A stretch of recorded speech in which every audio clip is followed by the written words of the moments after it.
आप कैसे देख रहे हैं इसको कि जिस तरह वज़ीर आज़म शहबाज शरीफ ने UN अक़वाम मुत्तहिदा की जनरल असम्बली में खिताब किया और तरतीब से तमाम चीज़ों को एलैबोरेट किया, आने वाले दिनों में क्या मुस्तक़बिल देख रहे हैं आप और फिलहाल पाकिस्तान की डिप्लोमेसी के पर आप क्या कहेंगे? देखिए, सिफारतकारी के फ्रंट पर तो पाकिस्तान इस वक्त इससे बेहतर फुटिंग पे कभी भी नहीं था। जो इंटरनेशनल मुबस्सिरीन हैं वो भी ये कह रहे हैं कि बैक वक्त रशिया, चाइना, अरब कंट्रीज, गल्फ कंट्रीज और अमेरिका के साथ एक गुड स्पेस हासिल करना बहुत मुश्किल काम होता है और फिर साउथ एशिया में भी अपने लिए स्पेस क्रिएट करना बांग्लादेश का लोग हवाला देते हैं। तो मैं समझती हूँ कि इससे ज्यादा अच्छी फुटिंग पर पाकिस्तान नहीं था। जो इंटरनेशनल मुबस्सिरीन जो एक और इसके ऊपर से सवाल उठाते हैं वो ये कि क्या ये गुड स्पेस सस्टेनेबल है, और जाहिर है कि इंडिया में बड़ा इसके हवाले से शोर मच रहा है, तो वो ये कह रहे हैं कि जी इसके बदले पाकिस्तान इनको क्या दे रहा है। एसेंशियली वो इस बात को फैक्टर इन करने को तैयार नहीं है, जो उसके नेसेयर्स हैं, जो उसके खिलाफ हैं, जिनको ये गुड स्पेस समझ में नहीं आ रही कि पाकिस्तान के पास ऐसा क्या है जो ये आप 360 डिग्री इंगेजमेंट देख रहे हैं। जी बहुत वाज़ेह साफ सिंपल बात है, स्ट्रैटेजिक लोकेशन है और मई के बाद आपकी जो मिलिट्री एक्सपर्टीज है उसका जो इतना वाज़ेह डिस्प्ले हुआ, उसने सिक्योरिटी मैट्रिक्स में बहुत सारे ममालिक के पाकिस्तान को इन कर दिया है।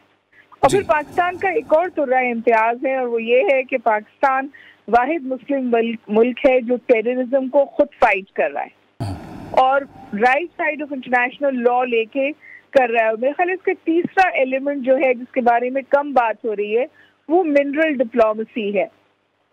मेरे ख्याल US के साथ बिलखुसूस और मेरे ख्याल चाइना के साथ ऑल्सो पाकिस्तान जो है वो मिनरल डिप्लोमेसी में जाना चाहता है। बस यही बात जो इस वक्त हम सबको समझनी है वो ये कि इस वक्त जो हमारी गुड स्पेस है इसको हम कंसोलिडेट कर पाए, इससे फैज़ उठा पाए और इसको सस्टेन कर पाए, क्योंकि बहुत दफा जो हम ये ट्रैक्शन हासिल करते हैं फिर इसको हम सस्टेन नहीं कर पाते। ऐसा नहीं है कि पाकिस्तान पहली दफा अमेरिका के साथ सो टू से क्लोज डांस में है, ये पहले भी हुआ है, लेकिन टेक्टिकल रिलेशनशिप रहती है और यही हमारा डिस्ट्रस्ट का वजह है।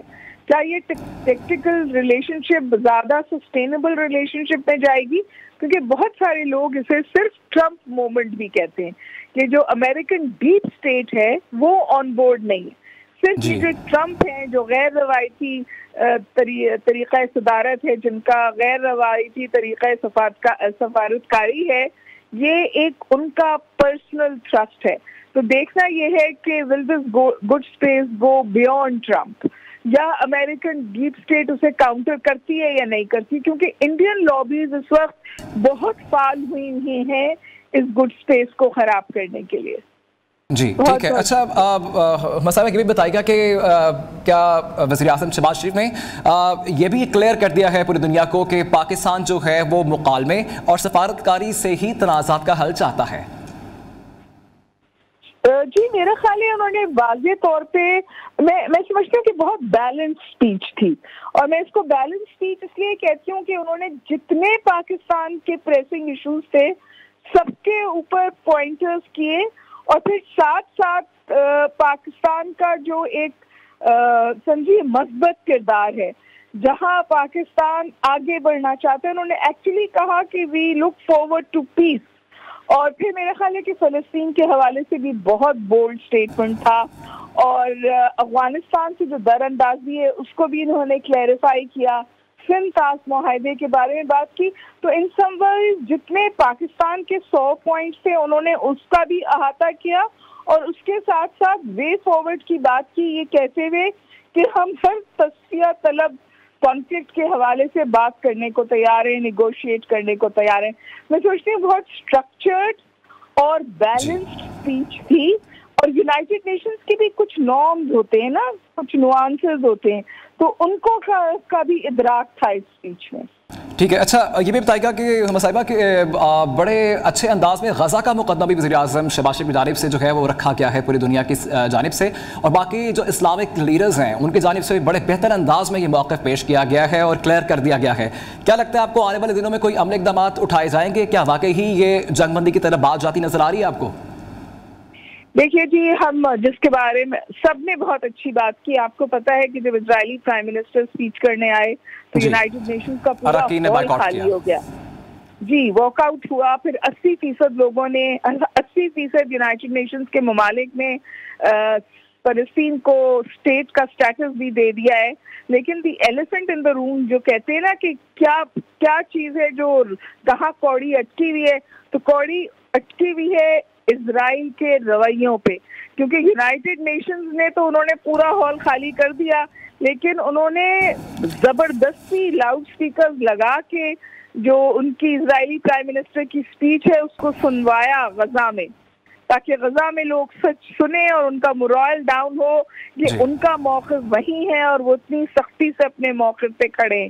और ऐसा कोई इशारा मुझे नहीं मिलता। सुना है कि बैकडोर ट्रंप नाराज हैं और उन्होंने कुछ बातों के बारे में इजराइल को कहा है कि वेस्ट बैंक खाली करें, ये नहीं हो सकता वगैरह वगैरह, लेकिन पब्लिकली कोई ऐसा स्टेटमेंट नहीं आया प्रेसिडेंट ट्रंप का जिससे मुझे और आपको लगे कि वो इजराइल की पुष्पनाई से पीछे हट रहे हैं।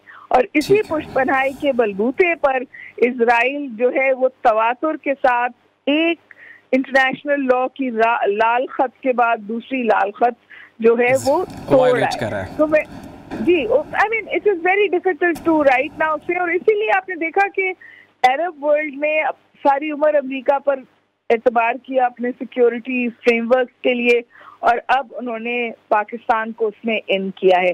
तो मेरा ख्याल है कि हम एक बड़ी मुश्किल दुनिया में रह रहे हैं। शुक्रिया। ठीक है, इसके साथ ही वर्ड दे रही थी, हमारे साथ मौजूद थी माहिर बैनुल-अक़वामी अमूर हुमा बक़ाई साहिबा हमारे साथ मौजूद थी। इसके साथ ही हमारा साथ दिया इस प्रोग्राम में नून लीग के रहनुमा परवेज़ संधेला साहब, आपका भी बेहद शुक्रिया। नाज़रीन, आपने देखा कि पाक अमेरिका ताल्लुकात जो है वो नए दौर में इसका जो है आगाज़ होने जा रहा है। आने वाले वक्त में क्या डेवलपमेंट्स होंगी, क्या कुछ होगा, पाकिस्तान जो है इससे मतलब अपना क्या मौक़िफ़ रखता है, आने वाला वक्त ही इससे मतलब बेहतर बताएगा।